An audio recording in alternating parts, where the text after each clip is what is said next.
The following is a presentation of the Championship Racing Network. Drivers, start your engines. Pull those belts down tight one more time, warm up those tires, hit your marks, and let's go racing, boys and girls. Nascar, Indycar, Formula One, Formula E, and NHRA Racing Talk. This is the Championship Racing Network. Now here is your hosts, Steve West and Matt Nicholson, with producer John Myers. Indeed, the gang is all here on the last weekend in the month of June. Believe that? How the heck did we get here so fast? Anyway, hi, I'm Steve West. That guy right over there is Matt Nicholson. The other guy that you just heard just a moment ago is the producer, John Myers. That'd be me. This weekend on the Championship Racing Network, we're going to reveal the provisional 2024 calendar for one of the racing series that we cover. Provisional because it hasn't been fully approved just yet. Budget cap loophole for Formula One teams has been closed. We'll talk about that. Major changes coming to one Cup Series team. Hey, does anyone remember 3F Racing? Bueller? Yeah, we'll update you on them. A family race team, no longer 100% within the family. Country superstar gets involved in NASCAR. We'll tell you who and how. Sponsorship news from the SRX Series. 2 drivers getting into a shoving match. We'll tell you who and why, and so much more on this weekend's edition of the Championship Racing Network. Stay right here for more on the Championship Racing Network.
4 tires and 2 cans of fuel, and we're back to more racing action on the Championship Racing Network. Yeah, indeed we are. Kind of a limited slate of racing from last weekend, but actually this weekend's racing started last night, so that helps kind of make up for it.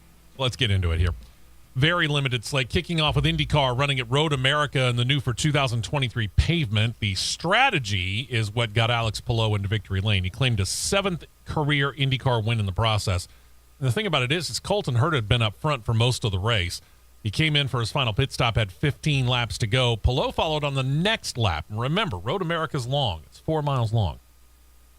Turned out fuel ended up being a situation. Herta had to begin preserving fuel towards the end of the race. Palou didn't. He was able to get by Herta, as did Joseph Newgarden and Pato O'Ward and Scott Dixon. Herta faded all the way to 5th just to ensure that he finished the race. Marcus Ericsson, Christian Lundgaard, Scott McLaughlin, Kyle Kirkwood, and Alexander Rossi filled out the top 10. And with the win, Alex Palou opens up a pretty domineering 74-point lead over his teammate in second place, Marcus Ericsson. It's now 324 to 250. Effectively, what you could have is Palou missing the next race and still be in the points lead. Yeah, that's kind of F1-esque, if you ask me. A little bit. Joseph Newgarden's next. He's got 243. Pato O'Ward's got 226, tied with Scott Dixon there. Rest of your top 10 in points, Scott McLaughlin, Alexander Rossi, Will Power, Colton Herta, Kyle Kirkwood is in there as well. Now, Marcus Armstrong leads your rookie points 108 to 88 over Augustin Canapino. Benjamin Peterson's got 63 for Stingray Robb, who, regardless of whether or not he wins Rookie of the Year, he certainly wins Racing Name of the Year for me. Mm-hmm. Sorry, that's just that name owns me. Can we get Coulter to do PA at Barber one time just to where he can enunciate Stingray Robb? Oh, trust me, I had a good time with it during that weekend. I was having fun with it. Shortly after IndyCar got started, Formula One got started in the Canadian Grand Prix. It didn't really matter that early in the race he hit a bird that ended up lodging in the front brake system. Really was just another day at the office for Max Verstappen, who claimed win number 5 on the season out of 7 races. Claimed Red Bull Racing's 100th win as an organization in Formula One. We'll get back to that a little bit later. So I got something in common with Max Verstappen. You actually do, yeah. I mean, over the past 2 weeks, in me just riding with John, he's hit 2 birds. Dos birdies toast. How does that happen? Just don't hit a big bird on the third one. No Just big saying. birds. Just saying. Yeah, if it's big and yellow, avoid it. Formula One got started, like I said, after that. Verstappen claimed the pole, led every lap. Fernando Alonso, Lewis Hamilton battling back and forth all day for runner-up. Ultimately, it went to Alonso. Hamilton finished 3rd. Ferraris of Charles Leclerc and Carlos Sainz filled out the top 5. Then Sergio Perez in the 2nd Red Bull. Alexander Albon, nice run for Williams, up to 7th on the day. Esteban Ocon, Lance Stroll, and Valtteri Bottas fill out the top 10. Verstappen, not surprisingly, continues to expand his points lead, now 195 to 126 over Sergio Perez. Fernando Alonso moves up into 3rd, 117 for him. Lewis Hamilton sits with 102. Then you got Carlos Sainz with 68. George Russell, who was, he had a bad luck day. He finished outside of the points.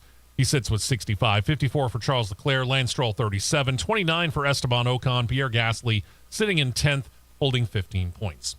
Red Bull continues to be your Constructors' Cup champion in waiting. 321 points to Mercedes, 167. That's almost double.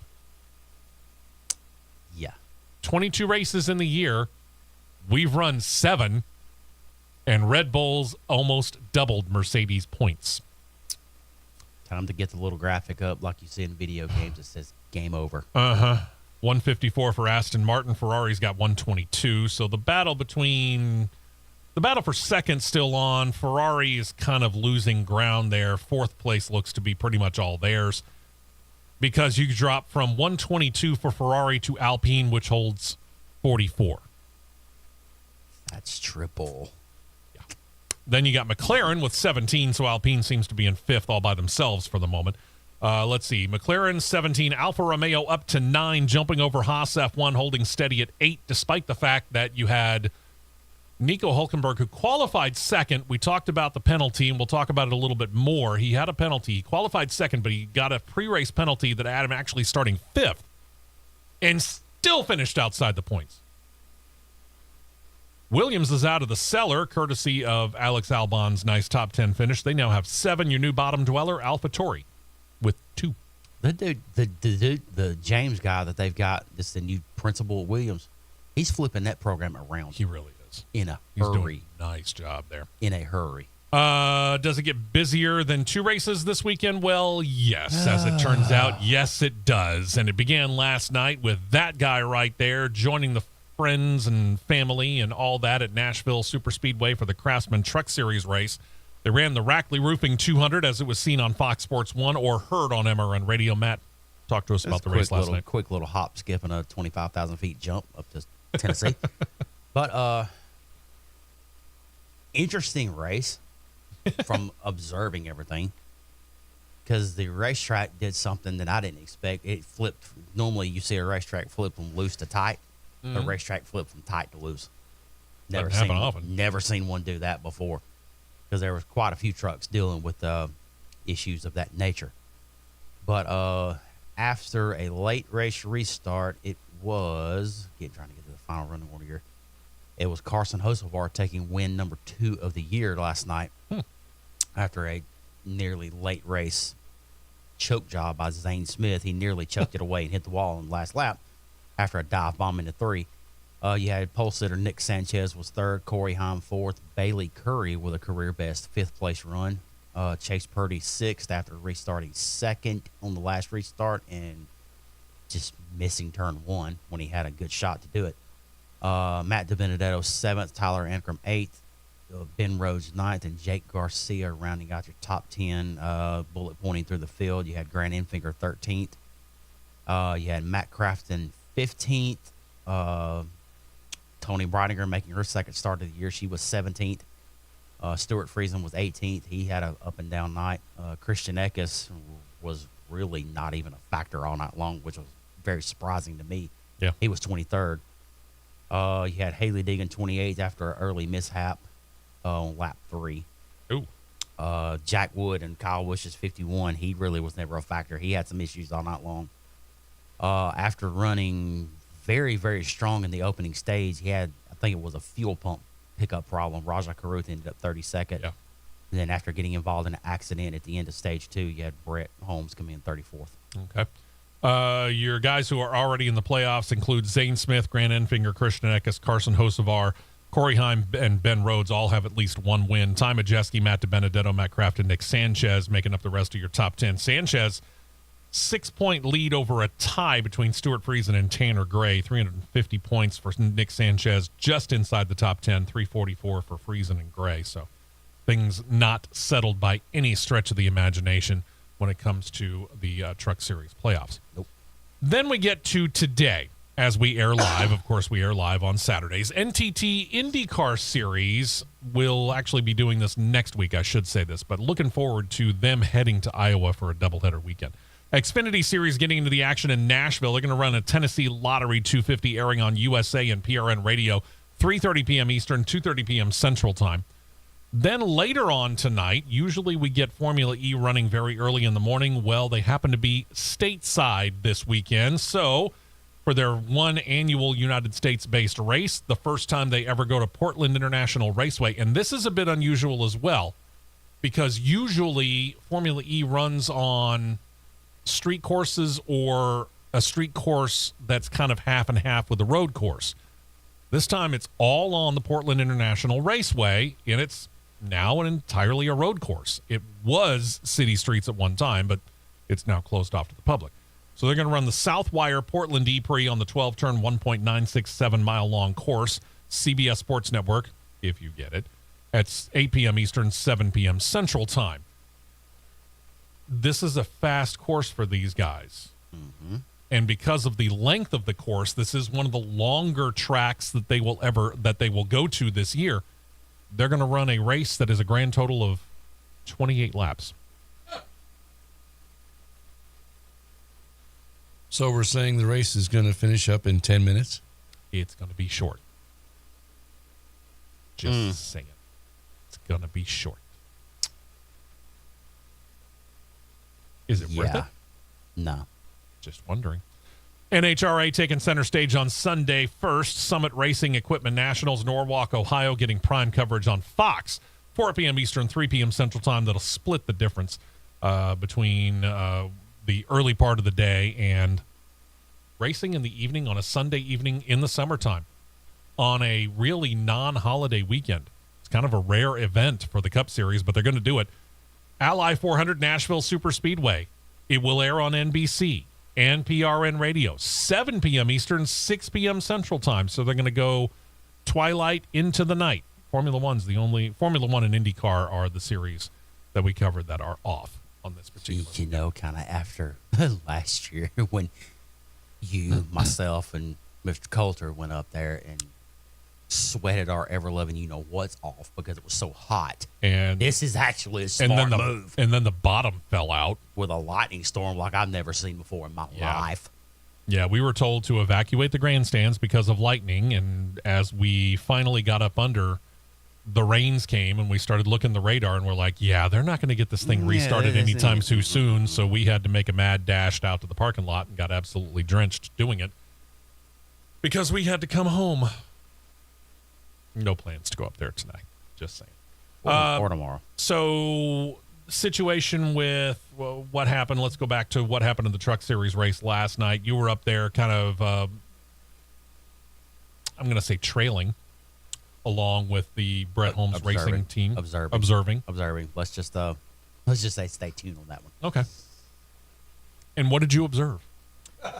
Just, got a new perspective on things? Yeah, let's just say how the spotter procedures work. Okay. Like, there's your clue. All right. Because there's a few standalone races coming up. Yeah. On road courses in particular. Just stay tuned. Okay. So, well, other than that, I mean, interesting perspective. Were you on pit box all night? Okay. Mm-hmm. So you kind of got a little bit better idea. I mean, not that you didn't know, but you got a little bit better idea of what happens during the race from the crew chief point of view. Had some much substantially closer views of the data reading of what they get and how it's relayed back and how they can make changes for the ones that don't know. Okay. Because when you got screens that has SMT data, pit road loop data, timing and scoring data, radar, so it's like eeny, meeny, miny, mo. Which one do you want to watch? But it was definitely a neat view to have last night. I gotcha. And you had mentioned at one point in time, you even sent me a text message. We're going to go ahead and pull the curtain back just a little bit. You said at one point in time the crew chief on Brett Holmes was throwing the kitchen sink at the truck because you had talked about the fact that the track changed radically over the course of the evening. track did change, and it wouldn't. And Mark will know this saying, watching on YouTube. Sure. It wasn't. They didn't throw the sink at the truck. They threw the kitchen and half the den at the truck. just to get something to work because the truck wasn't taking the changes that they threw at it. So when you hear the call of 2 rounds in the left rear, 2 rounds out of the right rear, not 1 but 2 spring rubbers in the left rear. Yeah. It's like.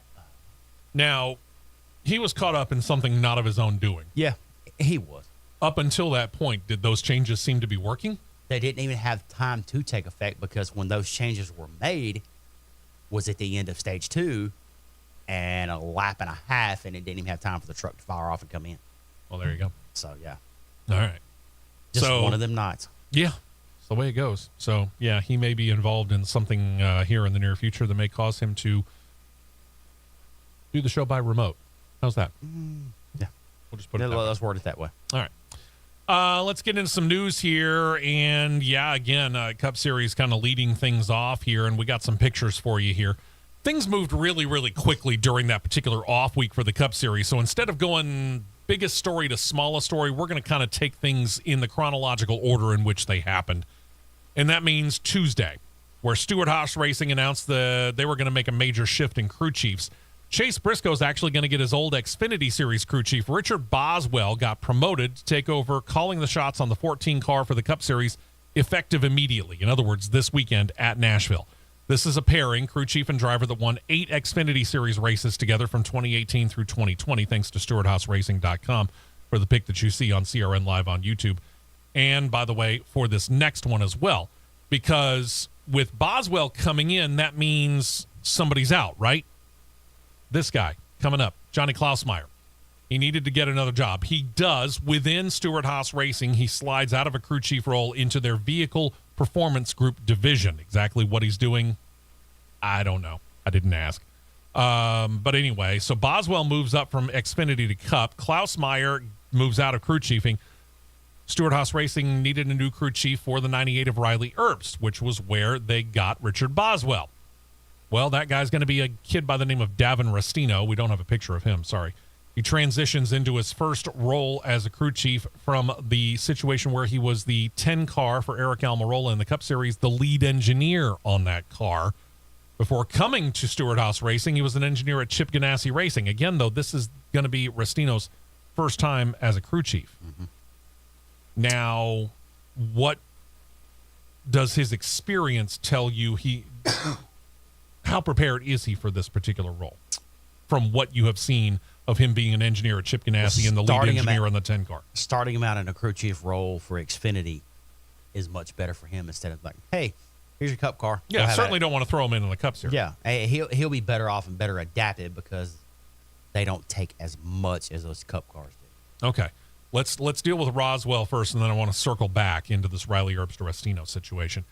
For Chase Briscoe, we last year this team seemed to start to gel. This year they started off slow, and then all of a sudden they had a couple of races, 3 or 4 races in a row where they were top 10, top 5. Seemed like things were coming together, and then all of a sudden it fell apart again. Yeah, and it really, I don't know if it's hard to say. I don't know if it's something with a car he's not liking or if it's a communication level, because as of right now, there was virtually no pickup yesterday because he was 31st out of 36 in practice. So it may take a little bit of time for them to actually gel and figure out what's going on. Yeah. So we've got that situation, Klausmeier out. Then you got this situation where Restino comes in. One would think that they chose Restino to go with Riley Herbst for a particular purpose. That maybe they have been in communication before and seem to get along well? It's hard to say. That's a possibility. That's a very high possibility. Because otherwise it's a very interesting situation. Talk about more of it next. Stay right here for more on the Championship Racing Network. Hi, this is Vernon Thomas, General Manager of Sonny King.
tires only, and back out to the track for more action on the Championship Racing Network.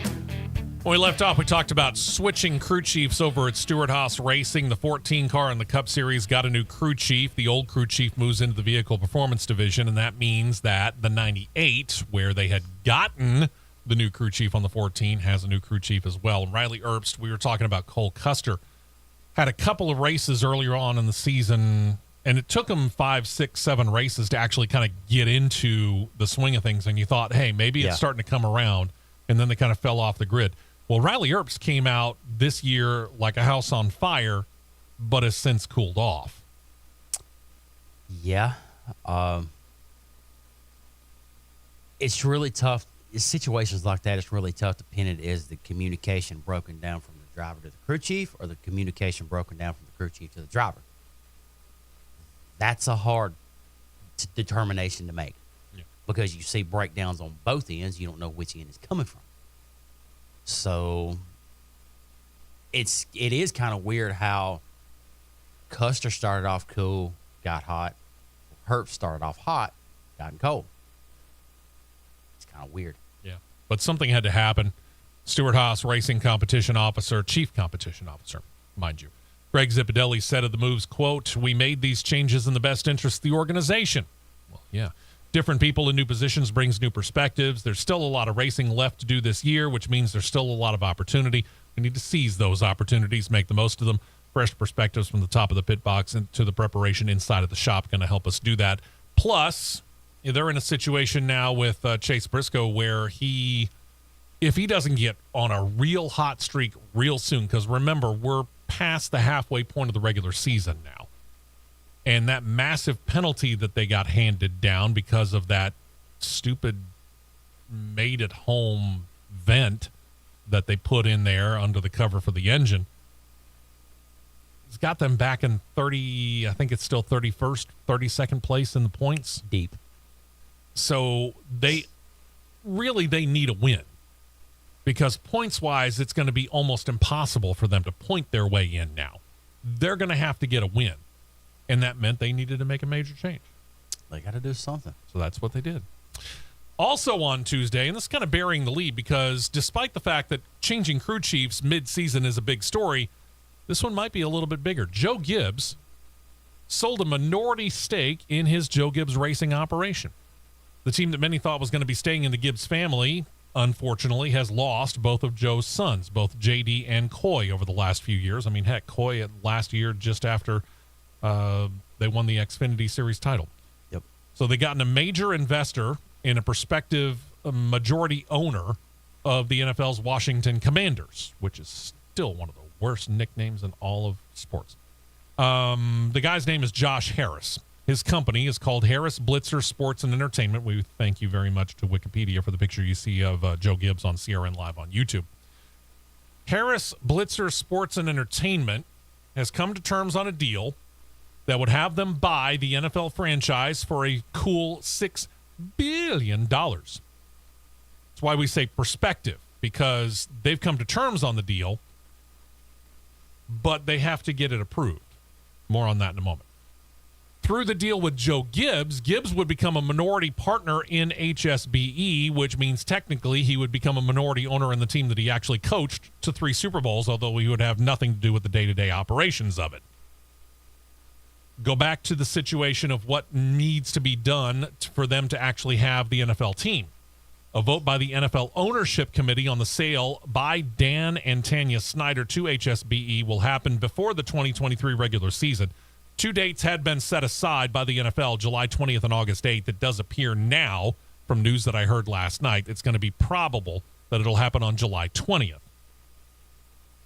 I see this as a rubber stamp. We'll tell you why in a minute. Exactly what percentage of Joe Gibbs Racing that Gibbs sold to HSBE or for how much was not reported. And he doesn't have to. Neither are publicly run situations. HSBE probably will be rubber stamped as agreed to as the new ownership of the Washington football team, Commanders, Redskins, whatever the heck you want to call them, because the company also owns the Philadelphia 76ers of the NBA and the New Jersey Devils of the National Hockey League. they seem to be a pretty solid group. And let's face it, nobody really likes Dan Snyder. Sorry, Dan. HSBE will not be involved in the day-to-day operations of Joe Gibbs Racing. They're coming in to assist in sales, marketing, and business operations. Like Joe Gibbs Racing needed help with sales and marketing. Yeah, that one was kind of from the past the left field foul pole moment right there. It was.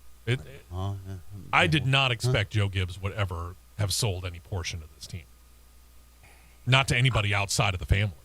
Yeah, I didn't either, but I did see too that with Joe that Coy's wife Heather has started to step in day-to-day operations as well. Good. Which that's not a surprise. No, not big. That is not a surprise at all. I think it's a good thing, actually. Yeah, with Joe and Dave Alpern and her and a couple of others, it's a good thing. Which I did see, team staying within the family, which that's. Yeah. I mean, this is basically, it's setting up for Ty will be running the team eventually. Before it's all yeah. said and done. Before it's all said and done, Ty will be running the team, but it's going to be obviously after he's done racing. So this is that stopgap measure until Ty can come in and take over. And Ty's got a long way to go. Yeah, he does. Because, dang, that kid's young, and he looks younger. My wife saw him. I can't remember what race we were watching, but we ended up I was watching the pre-race situation in one particular race, and they focused on Ty Gibbs, and my wife happened to be in the room at the time. She looked at Ty and said, "How old is he? 14?" Sorry, Ty, you look really, really young, kid. Individuals that were with us yesterday at the track that's never been in an infield garage setting ever. The mom of the group, it was a dad and a mom and a son. The mom of the group said, and it was Ty. I didn't say who it was or nothing. She said, "Is he 12?" There you go. I said, "Close." And the dad said, maybe a little peach fuzz. And on the dad Tim said, he said, "That's Ty Gibbs." She said, "Oh my word." Oh my word. I said, "Welcome to Cup." Facial hair, maybe? I don't know. Maybe he can't grow it yet. Wednesday, I'm sorry, did I just say that? Wednesday, arguably the biggest news of the week, but at the same time, kind of the least surprising news of the week was the announcement that Josh Berry indeed is moving from Junior Motorsports up to the Cup Series in 2024. He will take over the 4-car for Stewart-Haas Racing from the retiring Kevin Harvick. You'll see a picture of him here in a minute.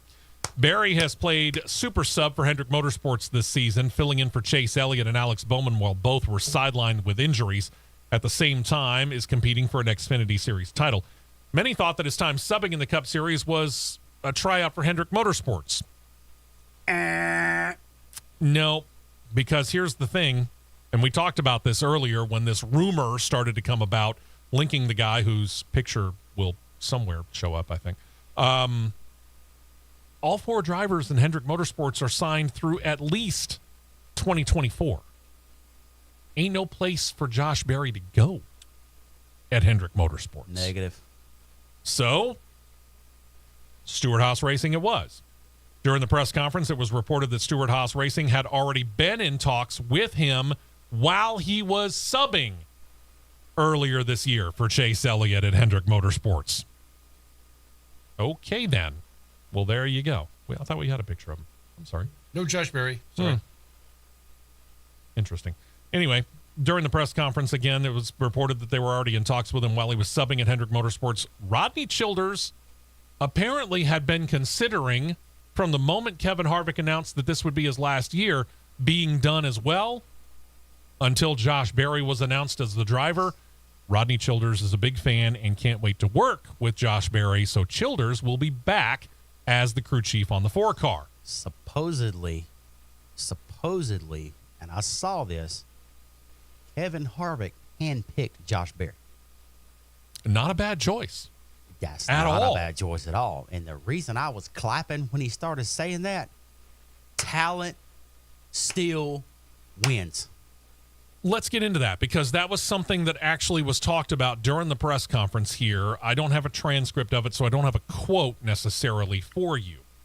But the situation, when it came to that, What we don't know is this. Who's going to sponsor him? And I say that because you're in the final year of the deal between Stewart-Haas Racing and Anheuser-Busch for the Busch brand to be on the 4-car. Now, could that change? Yes, it could. But rumors have them flipping over, and it seems that they're being tied to Trackhouse Racing, likely the 1-car with Ross Chastain. Now, again, things could change. We still got a ways to go throughout the course of the rest of this season. And the folks at Anheuser-Busch might have seen what he did while he was subbing for Hendrick Motorsports and said, yeah, we want to stay on that car with that driver. They might still go. So sponsorship was not an issue for Tony Stewart in making the decision to put Josh Berry in that 4-car. Old school.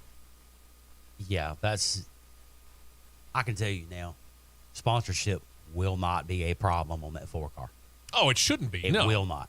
But there are a lot of companies that would look at it and go, well, you can't bring in a sponsor with you. Let's see if we can find somebody else first. No, apparently they zeroed in on Josh Berry and they didn't care. Yeah, they didn't, because I can promise you Mobile One will be on that car. Oh, yeah. Rush Truck Stops will be there. Gear Wrench will be on that car. Yeah, I forgot about them. I'm kind of up in the air if Hunt Brothers Pizza will flip from the 4 and go to Priest majority, or if they stay and keep it split. That car will have no problem with sponsorship. But this move right here, and I'm actually going to flip over and watch the YouTube comments come in, because I guarantee you a few of them is about to come in for one in particular in the Midwest. This move right here still gives your average Joe, average Tom that runs their butts off on a Saturday night, a Friday night, Saturday night, or heck, even a Sunday at a local late model track, whether it be Talladega Short Track, Hickory Motor Speedway, Slinger in Wisconsin, Dales in Wisconsin, Milwaukee, Five Flags, Nashville, wherever. This still gives that person that's sitting in that late. I said that person because it could be a male or a female that's very talented that sits behind the wheel of a race car. It still gives them hope, like, hey, I can still get my way to the top level on my talent, and I don't have to go say, Uncle Dave, I need $5 million for this car. I mean, that's something that Smoke basically said. Dad, I need $13 million for this seat. I can't remember exactly what the word was, but paraphrasing it, basically, Tony Stewart. Okay, go for it. By all means, say it. Quote from ladies and gentlemen of the congregation of CRN, from Sir Anthony Wayne Stewart of Indiana.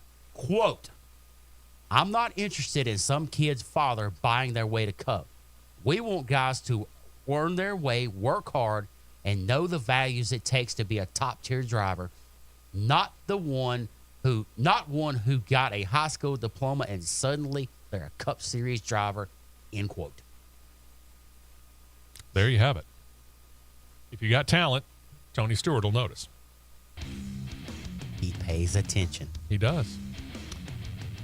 Still up in the air is what's going to happen over at the 10 car. We'll deal with that coming up here in a minute.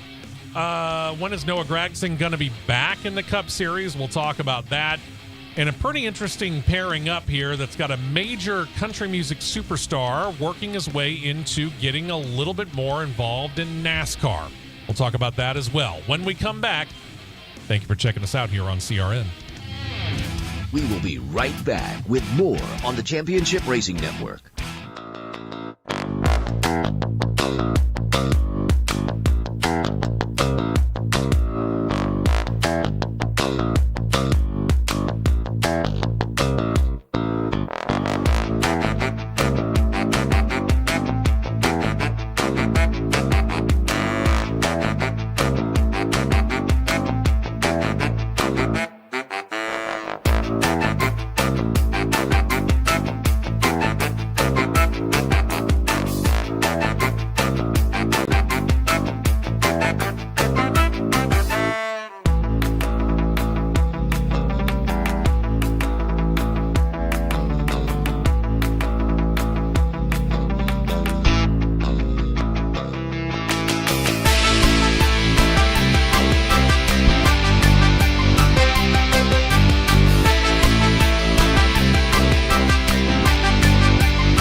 Championship Racing Network. So with all those changes going on, I'm Steve West, by the way. Matt Nicholson will be back with us here in a moment. Producer John Myers here as well. Thank you very much for joining us on the last weekend of the month of June. You're welcome. Good grief. With all the changes at Stewart-Haas Racing, one thing that we don't know is what's going to happen over at the 10 car, because Eric Almirola, you might remember, briefly announced his retirement during the 2022 season, but later on in the year changed his mind. He's on a one-year deal. We don't know if he's going to be back in 2024 yet. And Joe Gibbs Racing has a decision to make as well regarding John Myers' favorite driver, Sonoma winner Martin Truex Jr. Truex. Toyota Racing Development President David Wilson said that he's already actually actively working on both Truex and Joe Gibbs Racing, trying to keep Truex in that 19 car right where he is. And Truex is on basically a year-to-year deal basis at Joe Gibbs Racing right now. Reportedly weighed retirement last year. He's got 2 wins this year, so he does seem, excuse me, I feel like I need to sneeze. Does seem to have rebounded a little bit, but, well, he's not commenting either. So we don't know yet what the plans are for either Eric Almirola or Martin Truex Jr. or what Stewart-Haas Racing or Joe Gibbs Racing plans to do with either the 10 or the 19 car, respectively. So time is going to tell. Noah Gragson. He's been sitting out for the last couple of weeks, but he's going to be back this weekend as he has been cleared by doctors following that crash that he took at Worldwide Tech Raceway at Gateway, where he said afterward he experienced concussion-like symptoms. He went into concussion protocol, and he missed the Sonoma race. Grant Enfinger, you might remember, drove his number 42 Chevrolet. Well, NASCAR has granted Gragson clearance and a medical waiver should he otherwise qualify for the playoffs. That's not a surprise there. It would be a bit of an upset, however, kind of like what we were talking about when it came to Chase Briscoe. It's a real uphill battle. Noah Gragson, as talented as he has been and fighting for the championship in the Xfinity Series as he was last year, he's not having a great rookie season. He sits 33rd in Cup Series standings right now, with the best finish that happened in Atlanta earlier this year of 12th, thanks to Legacy Motor Club's website for the picture of Gragson you see on CRN Live on YouTube. Noah Gragson's talent right now outstrips his car. There you go. Unfortunately. Yeah. And same thing with Eric Jones. Yeah, and what we saw at Eric Jones, I mean, we thought maybe things were starting to turn a corner last year when he picked up the win at Darlington, talking about Eric Jones. And we thought maybe things at Legacy Motor Club were starting to make a change, but something's regressed. A little bit, but they may have regrouped on the off week because taking away Gragson. Eric Jones was P4 yesterday in practice. Okay. Well, Gragson's still got some work to do. Yeah. And we'll see. I mean, it really doesn't matter what sport you're talking about. If you go high school to college in football, there is a tick up in the competition and the speed and the power in which they hit. And if you go from college and you're lucky enough to get into the NFL in football, it's the same thing. It gets faster, it gets harder hitting, so on and so forth. If you come out of high school, you go to college in baseball, or if you go from high school and you sign a minor league contract with a team and you go into low A, things pick up a little bit. A to double A, it picks up that much more. Double A to triple A to the majors. Every step up you take, it gets progressively more and more difficult. Mm-hmm. Same thing with high school to college, college to the NBA. It's no different when it comes to racing. You might think that there's not really that much of a difference between the Xfinity Series and the Cup Series. You'd be surprised. Huge. It's a bigger difference than what most people think, and it's not just the car. It's more than just the car. Car and the competition. He's got a learning curve. Let's give Noah Gragson a chance here. A car actually that looks pretty good. I don't know what it is about 2311. I don't know what it is about 2311 Racing, but when they do a special paint scheme, they really seem to be able to do it well. You'll see a picture of this car here in just a moment. They're pairing up with TuneIn and the Big 615. What exactly is that? Well, that's a partnership between TuneIn and country music superstar Garth Brooks. He's making up a new network, which is now also going to be a primary sponsor on Tyler Reddick's number 45 car this weekend. stations on the network. They're all directed by Garth Brooks. He said, quote, "It's easy to see why NASCAR is such a fan-driven sport. Hell, we just have our logo on the car, and I feel like I'm driving the car myself. This is exciting. You can see the car right there. Again, that's a pretty sharp-looking car right there." Mm-hmm. As for who will sponsor Barry in the 4-car, again, we talked about that. But that car right there, I've said this before.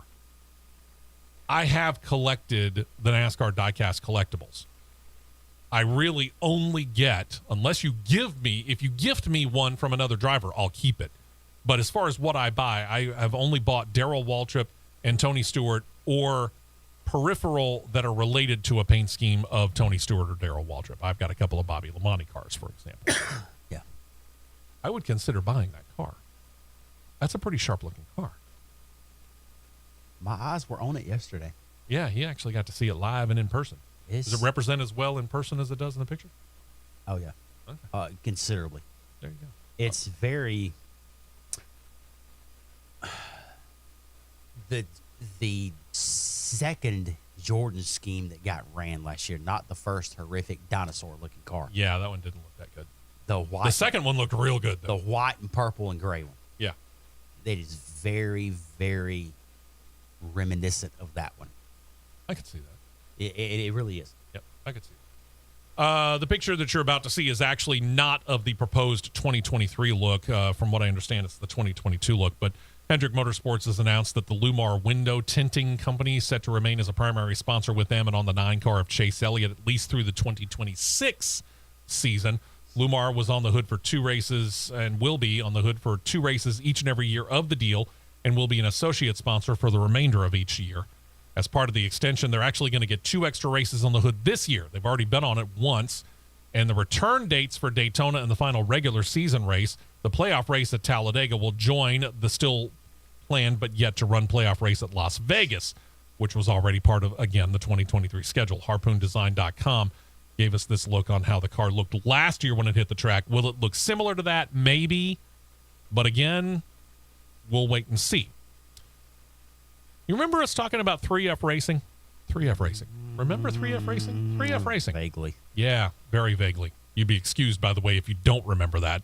But about this time last year, the startup operation said that they were planning on going racing in the Cup Series and planning on fielding a number 30 Chevrolet Camaro, which you'll be able to see in a moment via 3F Racing's website right there on CRN Live on YouTube. There's a couple of problems, obviously. The team hasn't got a charter, and they haven't yet entered a race. But they have had a slight presence at most of the Cup Series races so far this year. Team co-owner Dave Hertz talked to FrontStretch.com at Charlotte recently, said, quote, we were hoping to get our visas done in January. We'll get back to that. But they cut embassy employees. The embassy finally approved all the visa applications in May, and now, according to Hertz, they are finalizing their plans. Hertz added, quote, the first goal is really getting out our car, scoring some solid results with our partners, and then we want to take it step by step. During the summer, I hope that we have everything set for the Cup Series to go racing, even if it's just like the last 3-4 races of the year. Now, 3F Racing, for those of you that don't know, stands for 3 Friends. It's co-owned by German natives and longtime friends Hertz and Paul Weidler. Their shop is set to be located and finalized in Welcome, North Carolina. Their plan is to put a Marine Corps active member who's in his mid-20s by the name of Christopher Tate behind the wheel. Tate is best known for late model actions in and around the North, South Carolina, and Southern Virginia area. You seem a little confused. Why would that be, sir? So if I just go run some late model races, I get an automatic pass to Cup. Yeah, apparently if you get to know Dave Hertz. Gentlemen, I'm going to North Carolina. Again. Christopher Tate has some, very little, and Chi-Town Mark could probably know a little bit more about this than I do. He's got some Arca Menard series experience, very little. But how they got settled on Christopher Tate, I'm not really sure. They have a partnership with Chevrolet. They have a partnership with, oh gosh, I was trying to remember the others. There's a couple of partnerships out of Europe that they're planning on bringing in as far as sponsors are concerned. and they are working with a pit crew school for their pit crews. Apparently, they've got something with RCR if they're going to be in welcome. I guess. Got to be something like that. Them or Colleague One. Yeah. So we'll find out. Time will tell.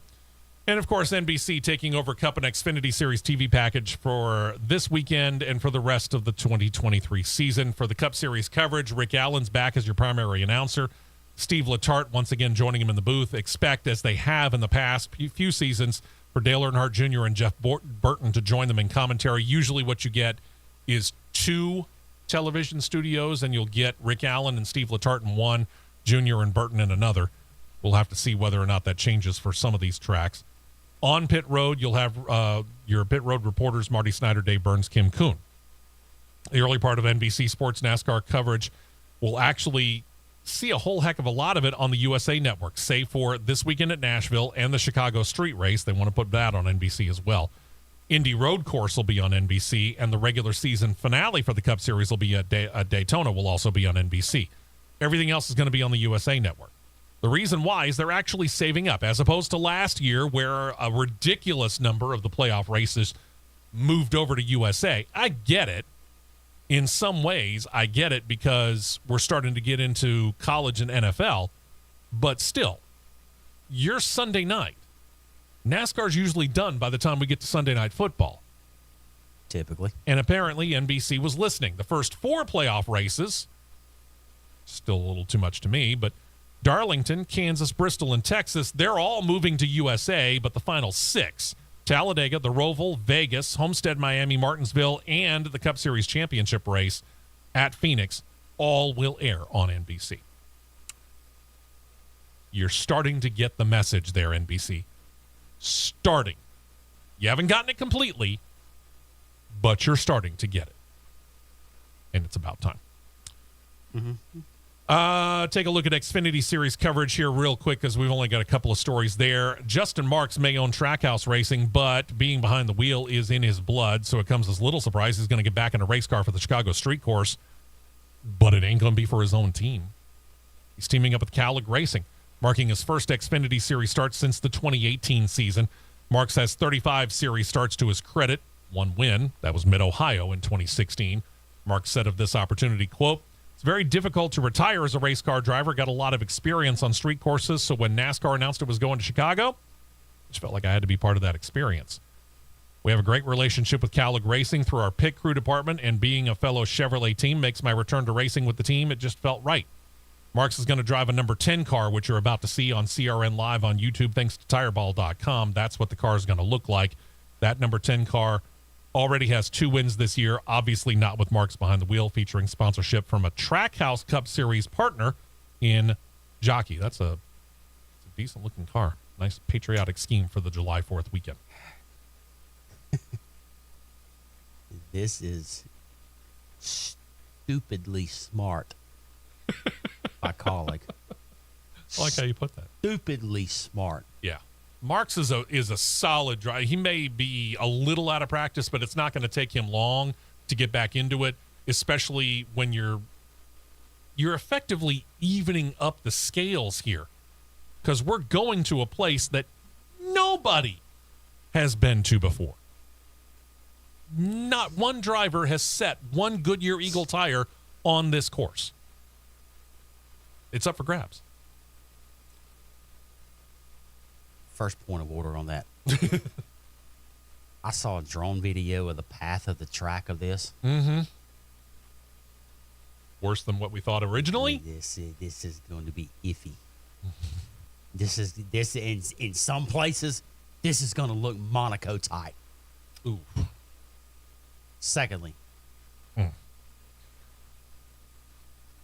if I've got an Xfinity team, which I fully respect and fully get the rule of no Cup drivers running Xfinity the day before. Sure. I get it. That may be one of the best things and best rules NASCAR's made in the last 10 years.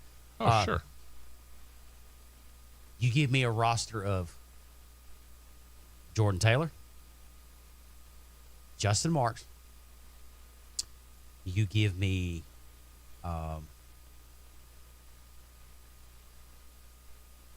Dane Cameron. You give me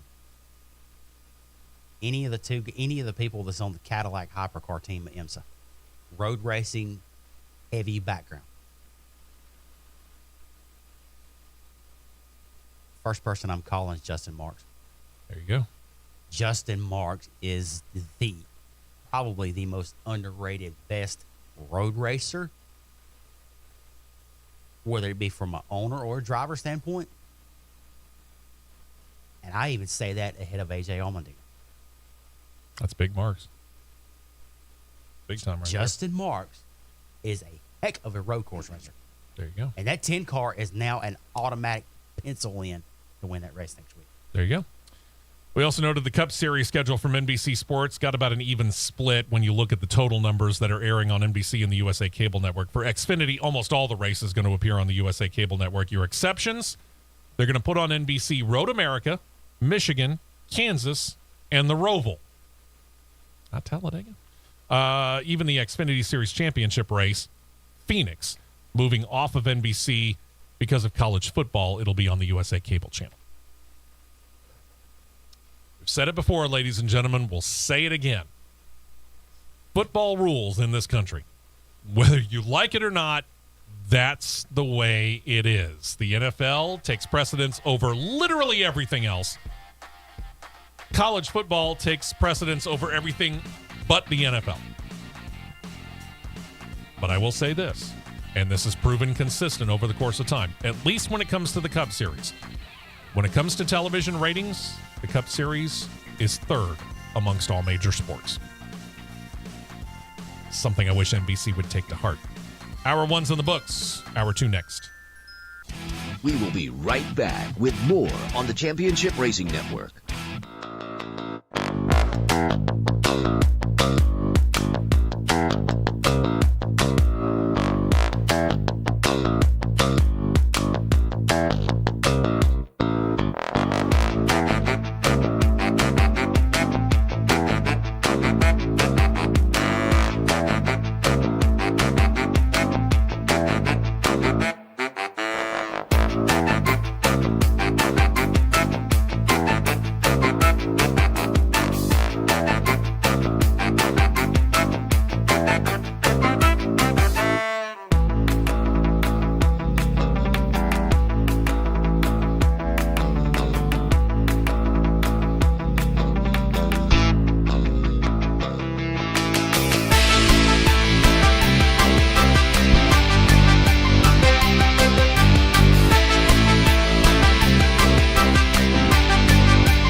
Four tires and 2 cans of fuel, and we're back to more racing action on the Championship Racing Network.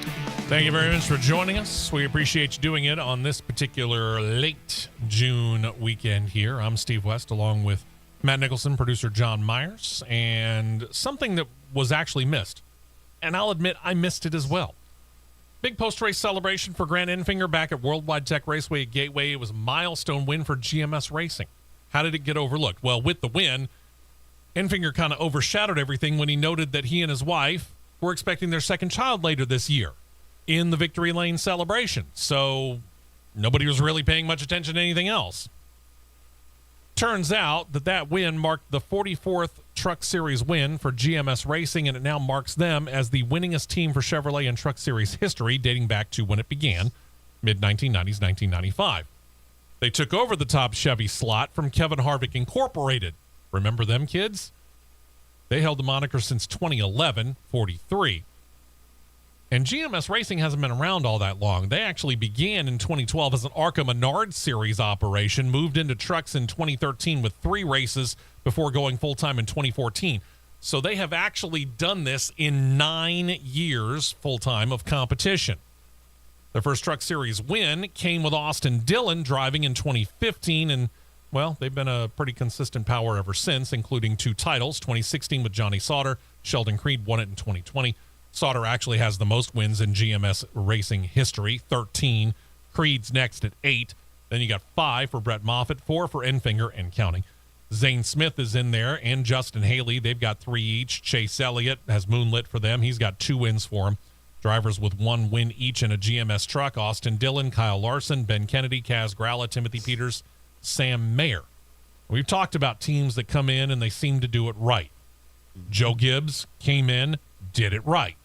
Tony Stewart came in, turned over what had been Haas CNC Racing, and made it a championship contender. Cowlig Racing, Matt Cowlig, came in, built it slowly, built it right. He's getting there. GMS Racing did it right. And they're still progressively getting there, even though Legacy MC is kind of choking a little bit right now. That's got to be the growing pains situation, though. Well, isn't it? not only from the growing pains, just as they've announced already they're going to Toyota, so Chevrolet just went right there at the That didn't help. right there at the knot. So that didn't help at all. Yeah.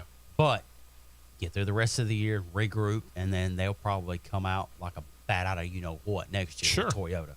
Thank you, Meatloaf. So, All right.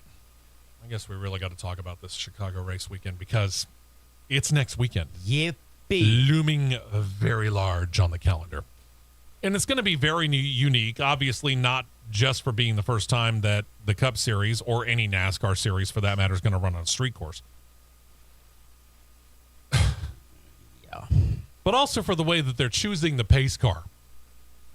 I want to put my caveat statement on this because I'm going to keep my mouth shut through this.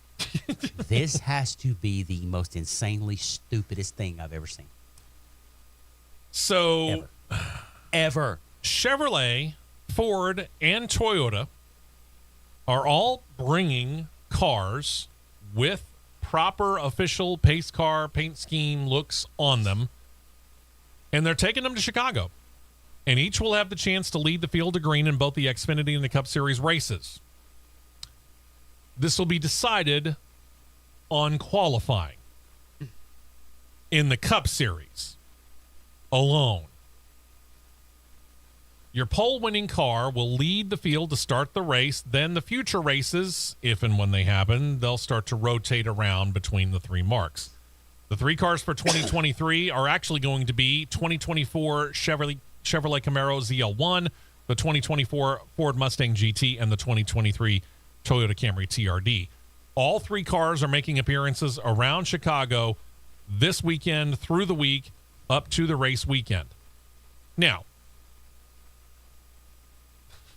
if you're going to do it this way, okay, it's weird, but if you're going to do it this way, why not? Because what's the likelihood, first of all, that the same make, Toyota, Chevrolet, Ford, doesn't matter, wins the pole for both the Xfinity race and the Cup Series race? Looks like a Toyota Camry TRD is going to be leading the field. To me. Okay. But what, for example, if now they're only what, 3 Fords, I think, Oh, hey, in the Xfinity Series? I'm going to throw timeout on the play here. All right. All right. You have the field split to set pace car speed. Yeah. You're going to have 3 and 3? You going to have 6 pace cars out there? You just going to have 4? Somebody's going to get ticked because they're going to end up going home. How stupid is this?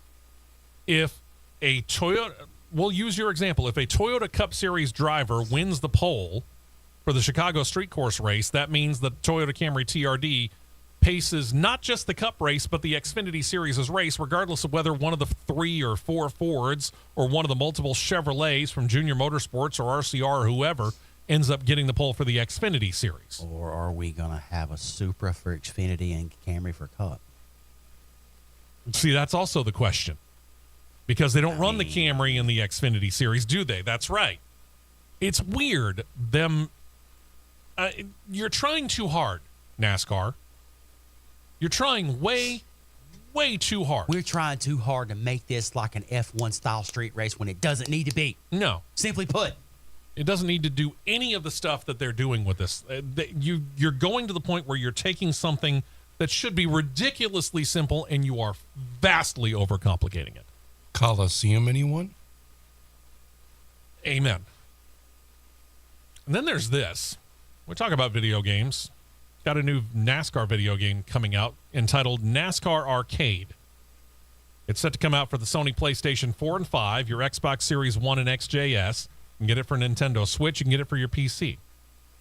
It's going to take your favorite tracks and put wild spins on them. There's a reason it's called Arcade. It's definitely not based in real life. You get tracks like Talladega, Daytona, Darlington, Martinsville, Homestead, Miami. There's many, many more on there. I don't know if they've got all the tracks, but they've got most of them. And you'll get things like nitro boosts and jumps.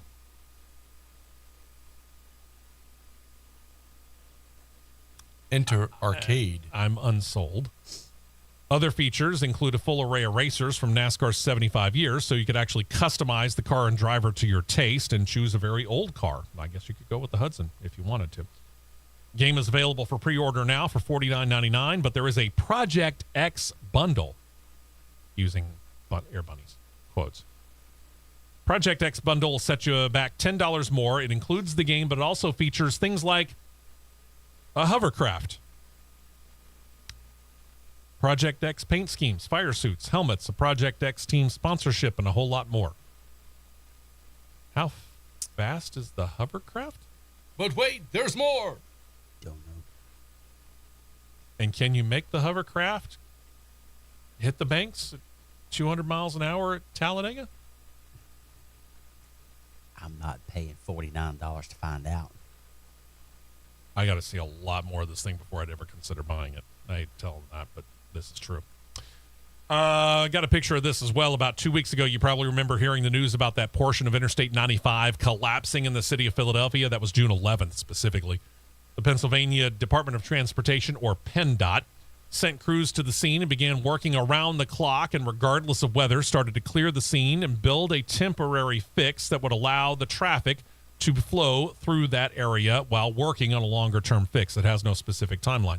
There you can see kind of exactly what they were dealing with. Apparently a fuel truck got into a crash and blew up that portion of the interstate. Well, why are we mentioning this on a show about racing in the NASCAR section? Well, rain in the forecast during the last couple of days of the rebuild prompted state officials to contact Pocono Raceway, about 100 miles north of Philly, see if they could borrow a jet dryer from the track. No, Juan Pablo Montoya wasn't driving. Track officials made it happen on Wednesday, and it was on the scene when the paving began on the final portion of that segment. Remained on the scene throughout the situation, Pocono President Ben May said, at no cost to the state. That's pretty cool.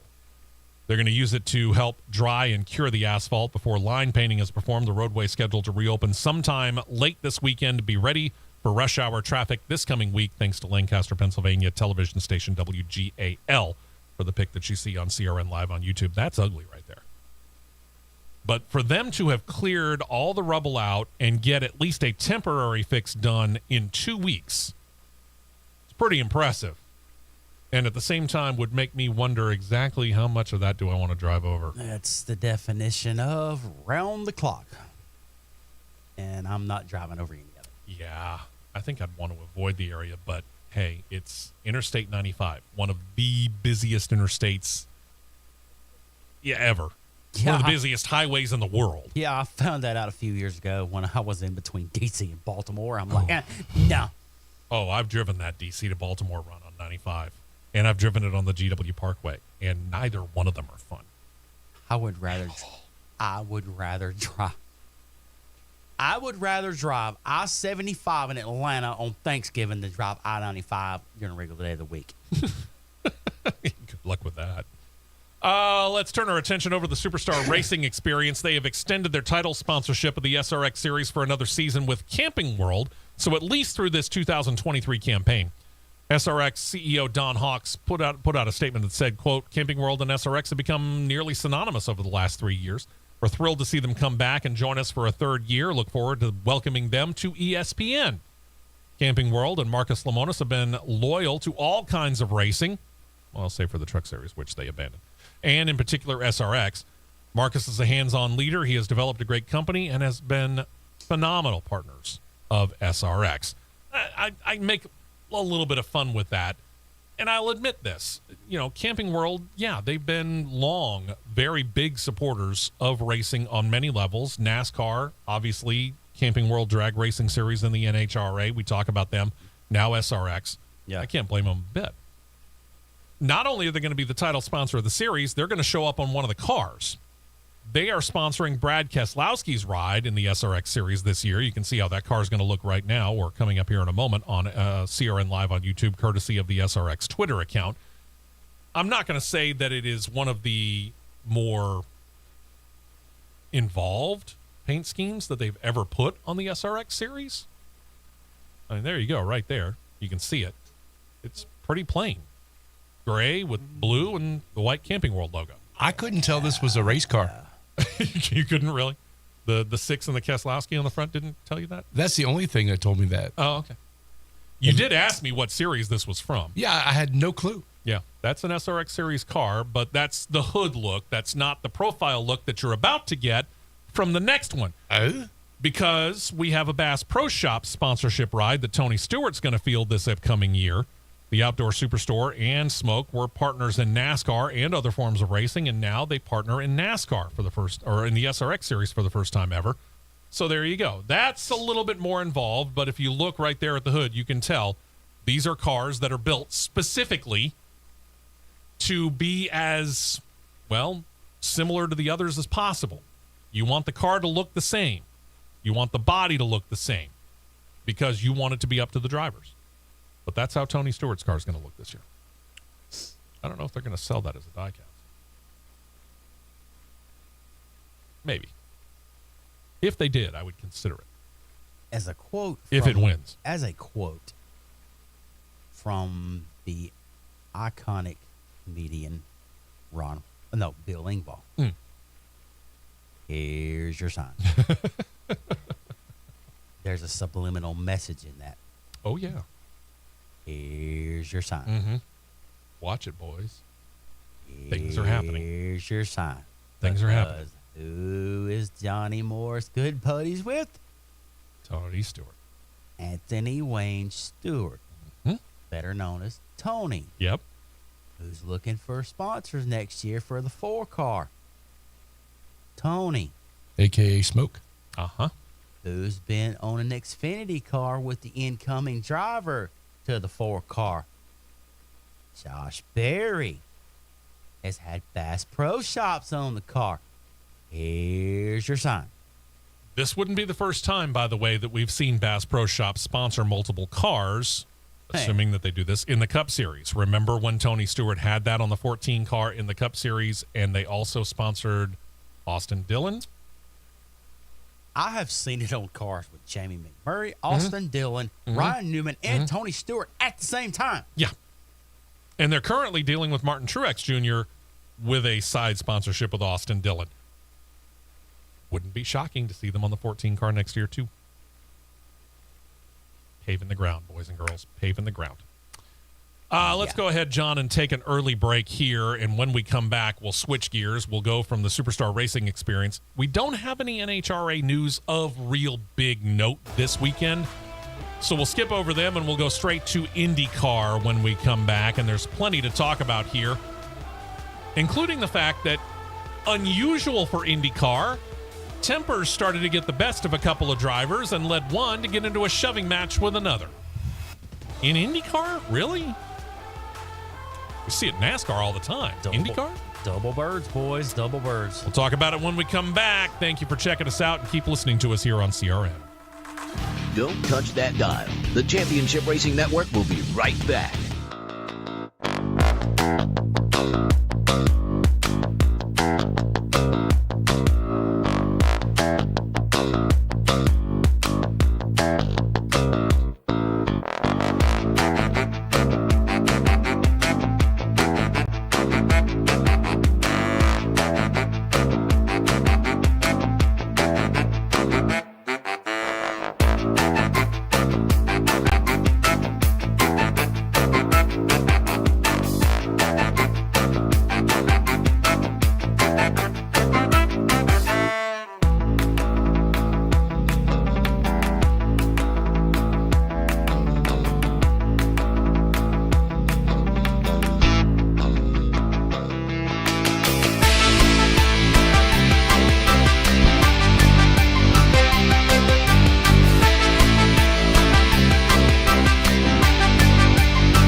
And back out to the track for more action on the Championship Racing Network. Hey, welcome back in. We appreciate you joining us. I'm Steve West. That's Matt Nicholson. Got producer John Myers over here. We've got new people checking us out all the time, whether it's on our flagship station, 95.1 The Mountain in East Central Alabama. You can also get it on their app. So if you happen to be traveling outside of the station's general range, you can put the app on your phone, run it through your Bluetooth system on your vehicle. Boom. Got us. Or we seem to be getting new people all the time, and we thank you very much for it. On CRN Live on YouTube. You go onto YouTube, you just type in CRN Live in the search page, it'll bring it up. And obviously, we're in a live show right now, each and every Saturday morning, 9 a.m. Eastern, 8 a.m. Central Time for 2 hours. We bring it to you. If you're already a subscriber, thank you very much. If you are not yet a subscriber, we ask that you do subscribe.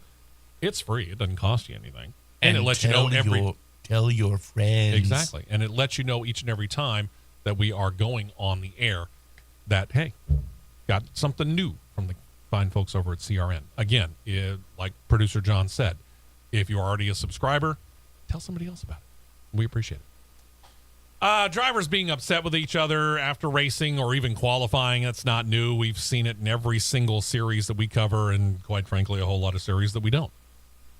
After practice, a little bit different. Man, it was really out of sorts for IndyCar because we generally don't hear or see this in IndyCar much at all. Ever. Reigning IndyCar champion Will Power, though, got so hot under the collar after practice at Road America with Scott Dixon that he got physical with the six-time champ. The pair were involved in a crash that caused major damage to both cars last Saturday when Dixon spun off the course and stopped. He waited while Romain Grosjean passed by, tried to re-enter the course, but apparently didn't see Will Power, and he and Power got into each other. Thanks to Yahoo.com for a look at the confrontation between Power and Dixon on CRN Live on YouTube. As you can tell, at least one IndyCar official tried to intervene.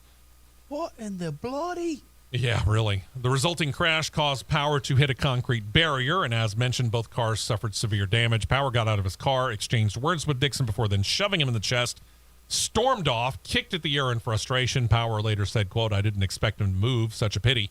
Feels like we had a pretty good car. We'll rebuild it and see what happens." As it turns out, they weren't able to rebuild the car to the specifications that IndyCar likes, so they had to go to a backup car. Dixon himself admitted he was in the wrong. He said, quote, "Didn't realize Power was even there. I'm really sorry for him and obviously his team. Mistake on my behalf. I feel frustrated for obviously wrecking our car and his car as well." In the race, in the backup car, Power finished 13th. Dixon, they were able to rebuild his car, and as we noted in the recap, he claimed 4th. Pretty good day overall. Mm-hmm. Will Power still ticked, probably. I'm sure. Over at Chip Ganassi Racing, you're about to see a picture of the guy who will be in their number 11 car for the 3 remaining oval track races of the year. Veteran Takuma Sato, he drove for them in the 11 car at Texas and again in the Indy 500. He's going to keep the wheel for the Iowa doubleheader next weekend and August's race at Worldwide Tech Raceway at Gateway. Sato splitting time in the car. He's only running on the ovals this year. Rookie Marcus Armstrong has the controls for the road and street course races. Armstrong might get an oval test before the season is out, but he will not get into an oval race this year. Thanks to IndyCar.com for the look at Sato as seen on CRN Live on YouTube. Now, here's the thing. If you're going to find an oval-only driver, and obviously Ed Carpenter's not available, Takuma Sato is not a bad choice. No. He does seem to know how to run those things pretty well. Yeah. So, he does. yeah. Again, we'll have to see what happens when it comes to Marcus Armstrong as to whether or not he actually runs the entire schedule.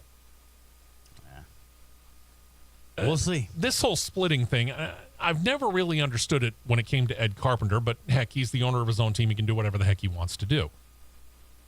But if you're hiring a driver, yeah, and I'll put you in the position of team owner here. You're an IndyCar team owner. Excuse me. Your idea is to win championships. Yeah. You want to win the owner's title, and you want to win the driver's title. Yep. And with 5 out of 17 races being on ovals, and we'll just throw the fact that it's myself and John as Matt's 2 drivers, although this seems way backwards because Matt's the resident driver, but I'm still putting Matt in the role of the team owner in this case. If you really want to win championships, yep, what's the sense in putting me at all the road and street courses and John at the ovals? Because with only 5 races, John could sweep all 5 and he's still not going to win the title. True. I could sweep all 12 of the races that I'm in and probably still can't win the title because I missed 5 races. I'll be happy with the purses. Well, sure. True. And Yeah, as the owner, he would be too. But again, if the intent is to win a title, you can't. Not a driver's title, but the owner's title. Oh, I'm sitting in the catbird seat like you've never seen before in your life. Well, yeah. I mean, if John and I happen to sweep all 17 races, of course you would. Yeah, but from the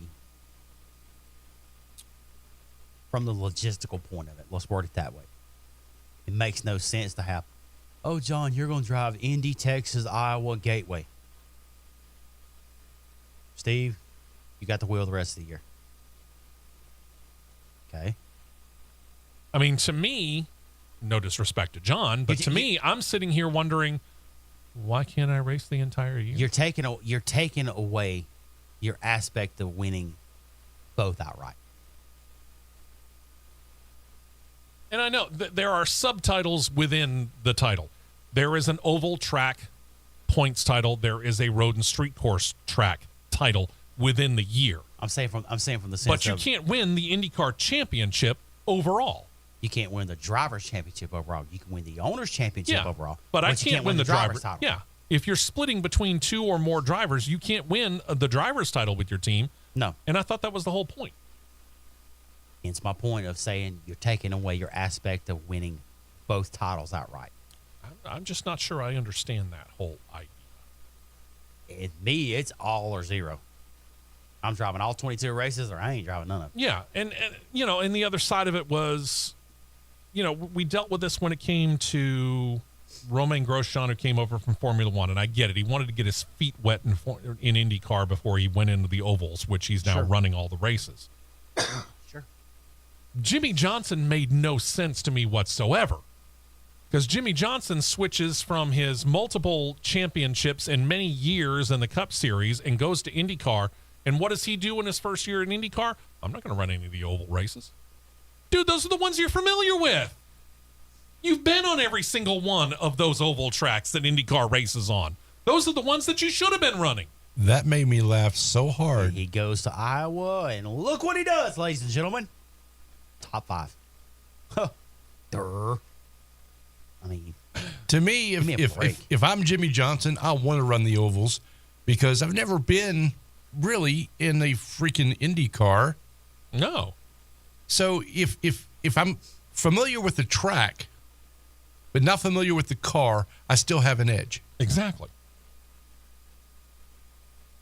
I don't get it. I've never understood it. I still will revert back, gentlemen, to Mid-Ohio, July the 4th, 2021. Okay. When I stood and I watched Joseph Newgarden, Romain Grosjean, Marcus Ericsson, those three in particular, going into turn 5 at China Beach and breaking at the 150-foot mark. This is Mid-Ohio Sports Car Course, by the way. And yes. And I see Jimmy Johnson breaking at 375. That don't work. That ain't gonna work. No. Sorry. Duh. Yeah. Okay. Well, anyway. All right. Off the soapbox. On to more news. You may or may not have heard this bit of trivia before in your life, but it should be noted that there are only 2 days out of any given calendar year where there is no major sporting event scheduled in the United States of America. And what do I mean by that? There's no NFL game. There's no Major League Baseball game, no NBA game, no NHL game, no NASCAR or IndyCar race. And I'm not talking major holidays here either. These are the days that are before and after the Major League Baseball All-Star Game.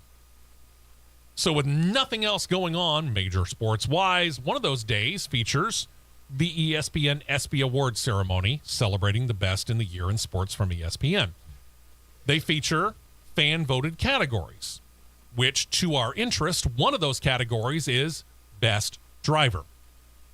Who's up for this year? Well, two-time IndyCar champion Joseph Newgarden from IndyCar. He's one of them. The other 3 candidates from Formula One, two-time defending champion Max Verstappen.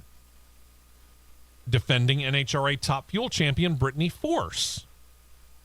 And this one is a little surprising, mainly because of the fact that he is not the defending Cup champion, but they went with Kyle Larson from NASCAR. That is interesting. The other 3 are defending champions. Cup Series, they went Kyle Larson. Wonder why. I would be curious as to find out what the situation was that said, we're not going to go Joey Logano, despite the fact that he's the defending Cup Series champion. Let's go Kyle Larson from a couple of years ago. I'm just going to say I like that move, even though I don't understand that move. Yeah, you're not a Joey Logano fan at all. Nope. You can vote right now if you choose to. Go to espn.com/ESPYs. Place your vote for at least that if you want to. If you don't. The winners will be announced on July 12th on the show. I don't know when the exact cutoff for voting is going to be. Probably earlier that day or maybe the day before so they can get all the accounting officially done. IndyCar officials have updated us on the 2024 schedule for the series. They have some things that they're still working on fixing. Here's what we know. 2024 season will kick off on the streets of St. Petersburg. Then they'll go to the Oval at Texas Motor Speedway. This is penciled in, by the way. As this penciled in schedule begins, there's a problem. Because what is the problem? Between St. Petersburg and Texas, there's a month where there's no race. And IndyCar wants to fill that gap. Which tells me that they're willing to work with NASCAR to keep Barber Motorsports Park and Talladega close together. I like that idea. Why no Long Beach? One would think Long Beach might be in there somewhere. Nope. I guess we'll have to wait and find out because, again, they got a long way to go. And there's another gap looming later on in the year because next year is 2024. What does that mean? Olympics year. It's going to take place in Tokyo, July 26th through August the 11th. And that is where IndyCar's television partner, NBC, is going to have all their efforts directed. Keep that in mind, NASCAR. So expect IndyCar to take a break for racing. As for NASCAR, we haven't heard anything. Again, we're just now starting to get the preliminaries on the 2024 schedule from IndyCar. NASCAR's got a longer road to hoe before they get to figuring out their 2024 schedule. So we'll have to wait and see. But yeah, we've already got two problems with IndyCar. Number one, the 2-week break for the Olympics later on in the year, July into August, and a month gap in the early part of the season between races 1 and 2, which they're still planning on making it a 17-race schedule. We'll get back to that in a second. Hey, I've got an idea. There are so many potential ways, in my mind, that they could handle this. I can't believe, increasing popularity of IndyCar notwithstanding, I can't believe that there aren't many tracks that wouldn't be interested in hosting them for a race. I got a good place for an exhibition race.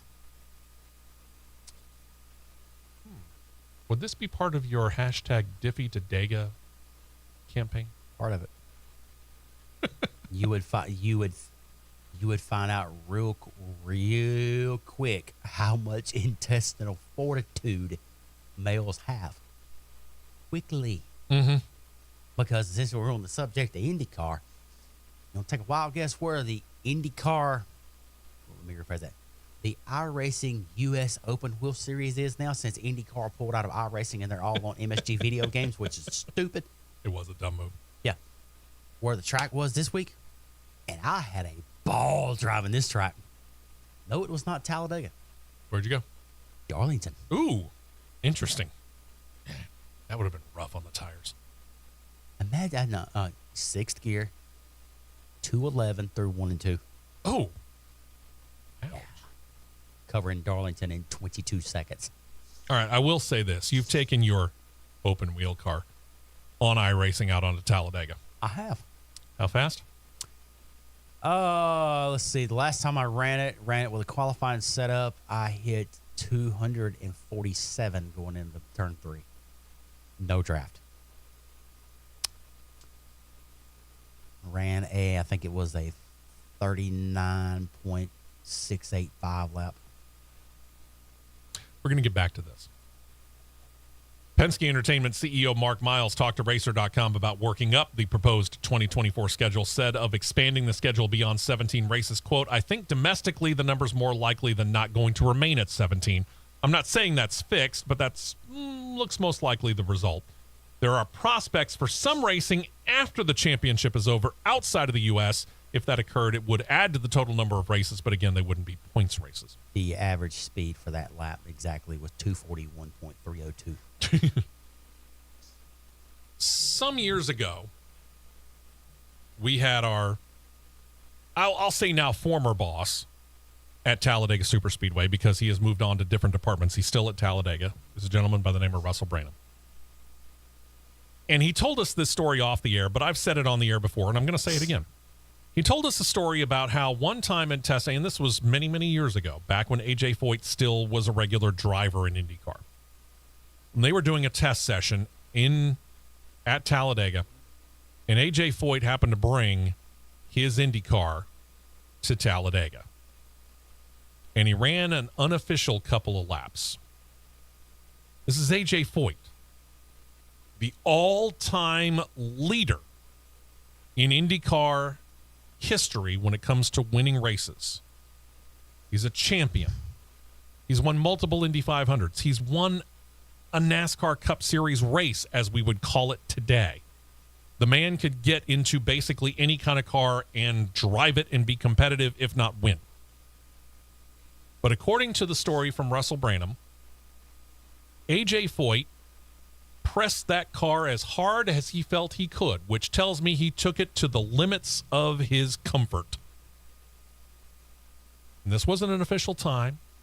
They didn't have timing and scoring on him. What he said he saw after the fact was A.J. Foyt got out of the car and took his helmet off, and A.J. Foyt, the Texas guy who loves to work outside, so therefore he's a little bit sun-weathered, Super Tex, was white as a sheet. It scared him. It scared A.J. Foyt. I don't care if it was 5 cars. I don't care. This is a perfect segue going in a break here. I would want to hear an IndyCar Oh, it would be cool. go around Talladega. I'd have to be there. I would go to the top of I'd our have to. scoring tower and stand there. Absolutely. And just take it in. Because I'm going to tell you my reaction would be. I'm going to give you the scenario here. Full Metal Jacket, Arlie Army, Foot Locker, donut. Go watch the movie. You'll know what I'm talking about. There you go. When we come back, we'll turn our attention over to Formula One here in a moment. The race stewards in Canada they were eager to hand out penalties. We'll talk about that. But you might also remember that during the Indy 500, you had that crash that caused a wheel to fly off a car and hit a car in a parking lot. Going to follow up on that story coming up in just a few minutes as well. Stick around. Final segment of this weekend's edition of CRN coming up right after this. Stay right here for more on the Championship Racing Network.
the Championship Racing Network. Yeah, we are back. Final segment here. One more note when it comes to the IndyCar series. You might remember the story that we brought you, well, right after the Indy 500, of the woman, Robin Matthews, whose car, a Chevrolet Cruze, was heavily damaged due to the Indy 500 wreck that popped a tire off the racer hitting her car. As we noted then, she got a ride home from the track by Indianapolis track officials who promised they were going to get her a new car. She now has it. It's that one that you can see right there on CRN Live on YouTube.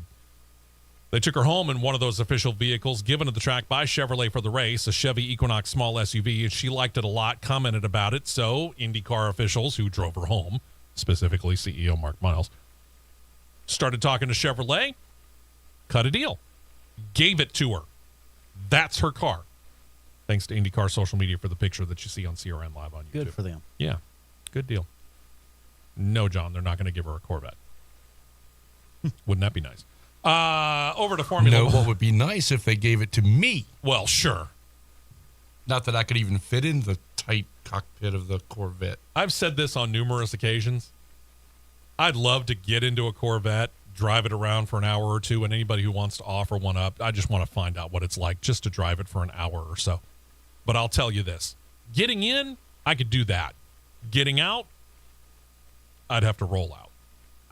I've driven the front engine Z06. Yeah. It's interesting. It's interesting. I understand. Over to Formula One here, where race stewards in Canada apparently were in the mood to hand out pre-race grid penalties. For Carlos Sainz, Yuki Tsunoda, and Lance Stroll, each of them got moved back 3 starting spots after all 3 were determined to have impeded the progress of drivers during qualifying. Pierre Gasly was one of those who was a victim during Q1. Gasly had to go off track to avoid Sainz, which caused him to miss out on advancing to Q2 and having to start at the back of the field.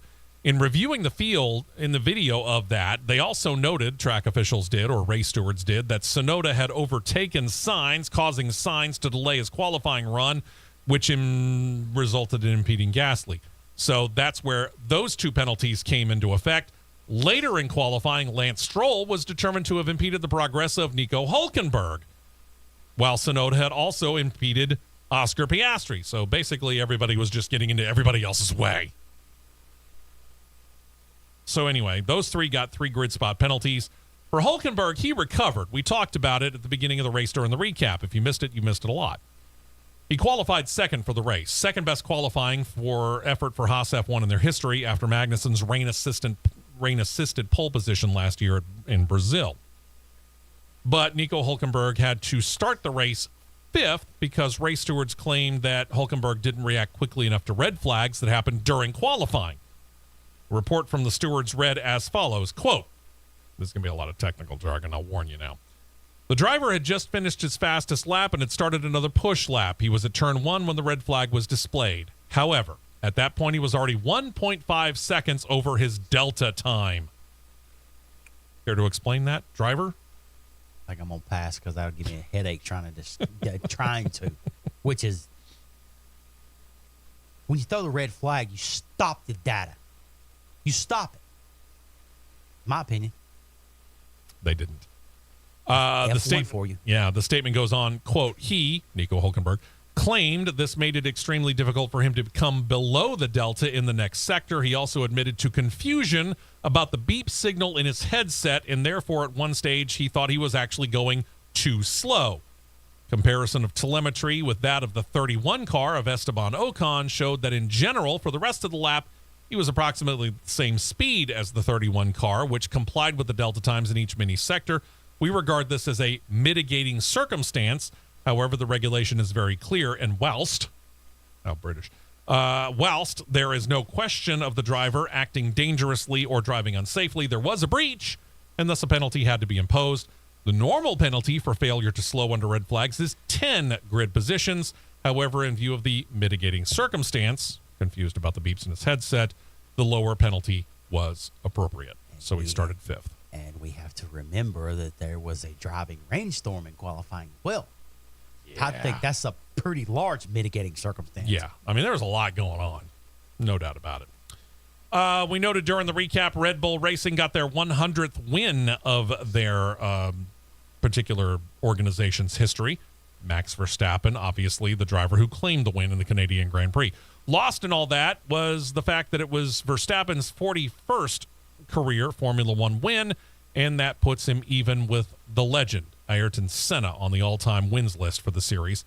Verstappen appropriately downplayed this mark a little bit, said, quote, I hate to compare different generations. From my side, the only thing I can say is that when I was a little kid driving in go-karting, I was dreaming about being a Formula One driver. Never would have imagined to win 41 races. Of course, a tie with Ayrton is something incredible. I'm proud of that, but of course, I hope it's not stopping here, I hope that we can keep on winning more races. For the record, next up, Alain Prost, 51 wins. That should happen by the end of the year. That should happen by September. Probably. Plans for new tire compounds for Pirelli in 2024 not being met with a whole lot of good enthusiasm by either drivers or the team bosses. Mercedes driver George Russell went so far as to call the new for 2024 proposed tires, quote, dangerous, unquote. Okay. Pirelli insists the development continues, testing them with Red Bull, Williams, and Haas F1 at Silverstone right after the British Grand Prix. But the continued wish by Formula One and Pirelli is to end the use of the warming blankets on tires. Thing about that is, that has to go up to a vote by the drivers. And the drivers seem very unlikely and unwilling to say, yeah, let's get rid of those. The blankets for the wet tires have already been eliminated, but slick tires still have them, and we were actually supposed to lose them next season, period. The FIA, however, is likely to leave it in the hands of the teams once all the 2024 tire testing is complete. Right now, the teams, based upon the early feedbacks, are said to be leaning towards keeping the blankets, but admit that further testing results could change their minds. I personally kind of doubt it, because they seem to like the fact that, well, they're kind of like Linus in the Peanuts comic strip. Yeah. I'll just put it that way. Yeah. And one more picture for you. Formula One hasn't raced here since 2020, talking about Germany, when the Eiffel Grand Prix was a COVID-related solution.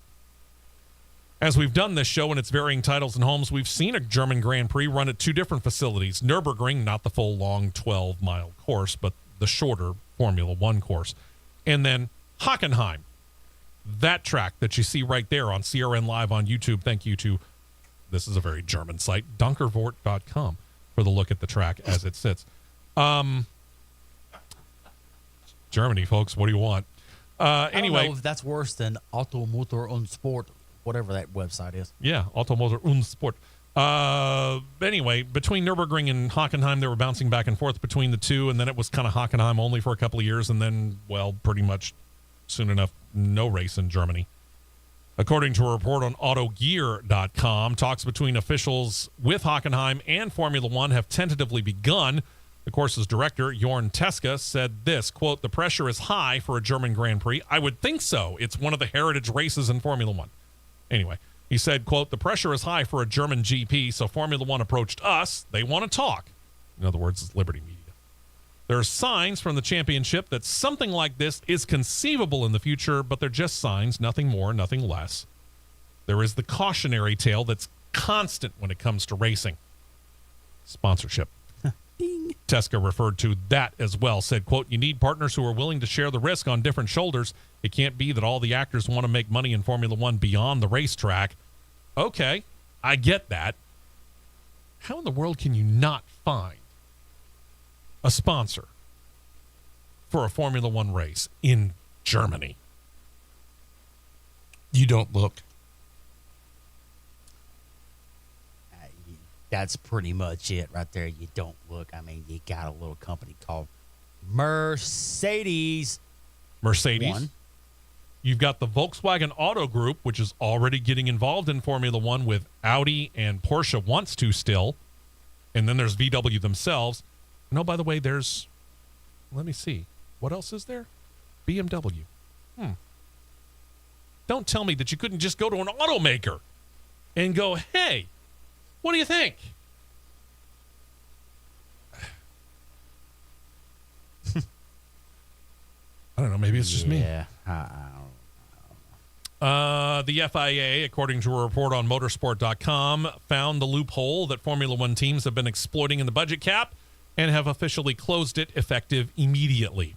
It's a loophole that regards the use of teams of so-called special project divisions that Formula One, the teams, I guess probably is better way to put this is that the teams could claim that those operations are not related to Formula One at all.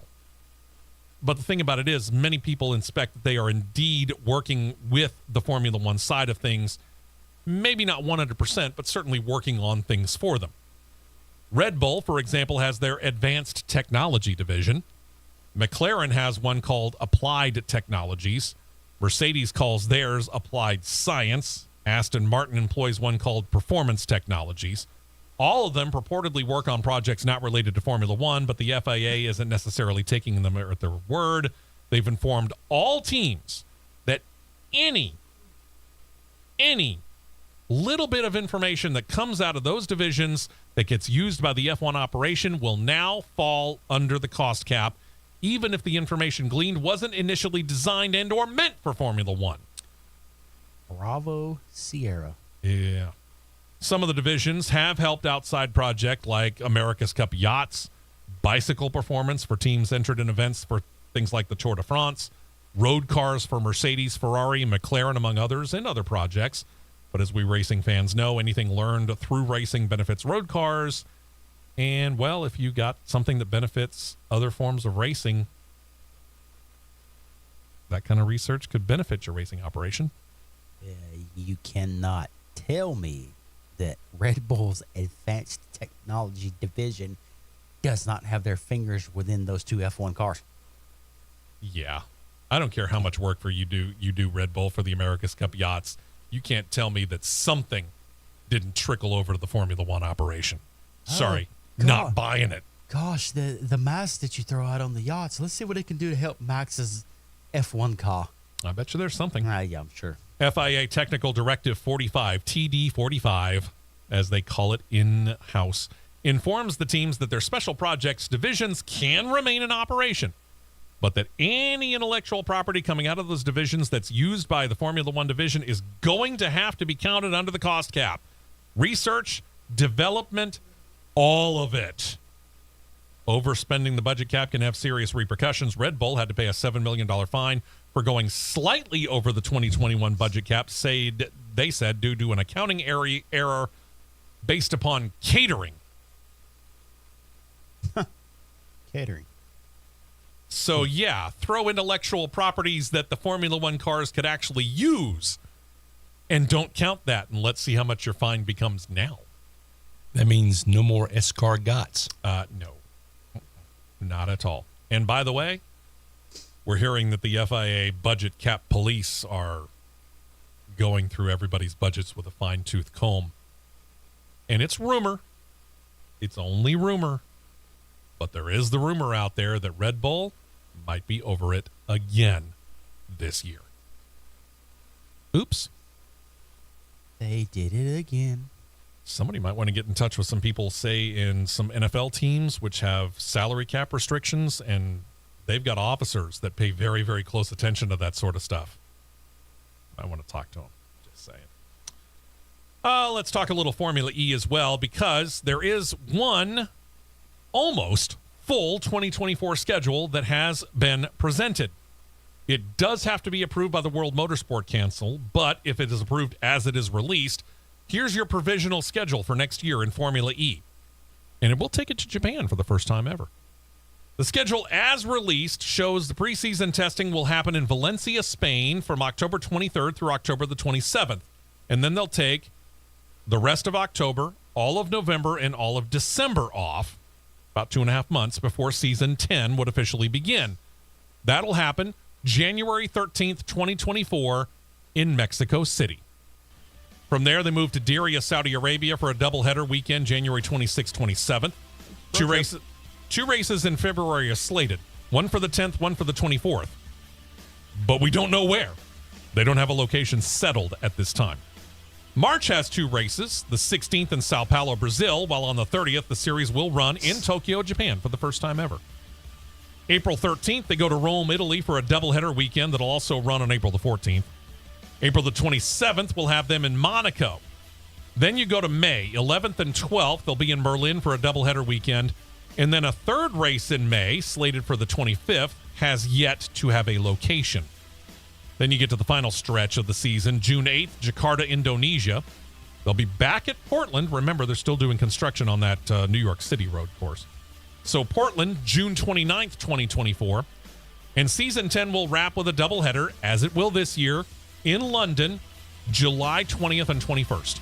And while the U.S. has hosted Formula E each year of its existence, it has moved to different cities. Berlin is actually the only city to have hosted Formula E in each of their 10 seasons of racing, and it will continue next year. But we still don't know 3 locations. Yeah. You want a second U.S. race? Talk to the guys over at Barber Motorsports Park. You've already run Portland. Let's go another road course. Come on, guys. What's them battery-powered cars doing down here? I can hear it now. I got you. All right, ladies and gentlemen, thank you very much for checking us out. We appreciate it. We're going to be doing it again. Please let your friends know about it. If they don't already know about CRN, tell your friends about us. We'll be back next Saturday, 9 a.m. Eastern, 8 a.m. Central, right here on the Championship Racing a Network. Presentation of the Championship Racing Network.